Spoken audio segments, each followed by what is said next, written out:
एक मेरे पास एक सवाल आया कि सर तलाक जो है वो कितने दिनों में मिल जाता है।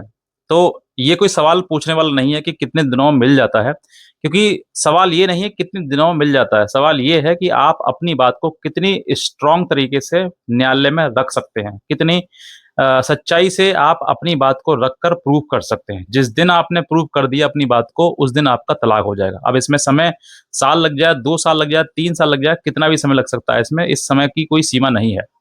कुछ लोगों को ये भ्रम रहता है कि सर मेरा जल्दी से जल्दी तलाक हो जाए, तो देखो तलाक जल्दी से जल्दी लेने का ऑप्शन यही है कि आप म्यूचुअल डाइवोर्स लें। और अगर आपको लगता है कि हाँ म्यूचुअल डाइवोर्स संभव है नहीं और हमें कंटेस्टेड ही लेना है, मतलब एक तरफा ही लेना है, एक ही व्यक्ति लड़ेगा और दूसरे व्यक्ति देगा तलाक नहीं देगा पता नहीं, लेकिन हाँ एक व्यक्ति को लड़ना आवश्यक है, तब ऐसी कंडीशन में एक ऑनरेबल सुप्रीम कोर्ट का बहुत ही लेटेस्ट जजमेंट है, जो कि मैंने आपको पहले भी एक वीडियो में बता चुका हूं कि आप अगर चाहते हैं कि मेरा तलाक हो जाए, तो आपको तलाक के लिए बहुत एफर्ट्स करने पड़ेंगे, बहुत लड़ाई लड़नी पड़ेगी। और ये हो सकता है कि आपका फैमिली ग्राउंड में, फैमिली कोर्ट में ही ग्रांट हो जाए, लेकिन अगर दूसरे पार्टी ने उसको चैलेंज कर दिया हाई कोर्ट में, तो फिर हाई कोर्ट में भी आपको जाना पड़ेगा, लड़ना पड़ेगा। और अगर उसी पार्टी ने तीसरी जगह मतलब सुप्रीम कोर्ट में भी अगर चैलेंज कर दिया, तो वहां पर भी आपको जाना पड़ेगा। ये कहने का मतलब ये है कि डाइवोर्स अगर आपका निचली अदालत से हो गया है, फैमिली कोर्ट से ग्रांट हो गया है, तो फिर आपको आगे भी लड़ना पड़ेगा। और अगर निचली अदालत से डिसमिस हो गया है, तब आपको फिर ऊपर से जाना पड़ेगा। यानी कि कहने का मतलब ये है कि आपको लड़ाई तो लड़नी पड़ेगी डाइवोर्स लेने के लिए। और ये जो मैंने आपको सामने एक देख रहे हैं जजमेंट है, ये बहुत ही ऑनरेबल सुप्रीम कोर्ट का बहुत ही लेटेस्ट जजमेंट है, जून 2026 का जजमेंट है।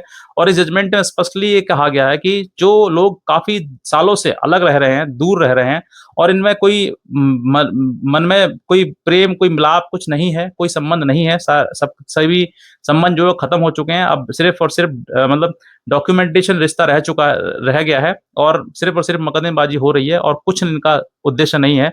तो ऐसी परिस्थिति में सीधे सीधे उस रिश्ते को खत्म करने का भी आर्टिकल 142 के तहत ऑनरेबल सुप्रीम कोर्ट के पास राइट है, वो कर सकते हैं। अब इसका जजमेंट जो है आप इसी बात को कहते हुए अपने फैमिली कोर्ट में भी लगा सकते हैं इसके लिए। अगर आपका ट्रायल मतलब जो फैमिली कोर्ट में था पेंडिंग है, तब भी लगा सकते हैं। ट्रायल कंक्लूड हो गया तो हाई कोर्ट में लगा सकते हैं उसके लिए, हाई कोर्ट में चैलेंज करते हुए।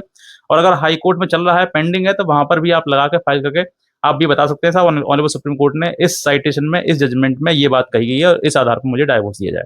इस तरीके से आप अपने केस को फाइट कर सकते हैं, क्योंकि ऑनरेबल सुप्रीम कोर्ट जो है वो ये एक डायरेक्शन देता है लोअर कोर्ट के लिए, हाई कोर्ट्स के लिए, कि आपको जो है इस आधार पर भी डाइवोर्स देने का आपको अधिकार है। क्योंकि काफी समय से अलग रहना रिश्ते का कोई मतलब होता नहीं है, और जहां पर रिश्ता खत्म हो चुका है एक बार, तो फिर दोबारा बनने की कोई उम्मीद रहती नहीं है। और इसीलिए ऑनरेबल सुप्रीम कोर्ट न्याय हित में अधिकतर लोगों के लिए, जहां पे देखोगे आप वहां पर डाइवोर्स दिया जा रहा है, और वो भी फ्री ऑफ कॉस्ट। वे कोई एलमनी नहीं, कोई पैसा नहीं देना पड़ेगा आपको, सिर्फ और सिर्फ अपनी बात को कहना है और प्रूव करना है, बस इतना ही है।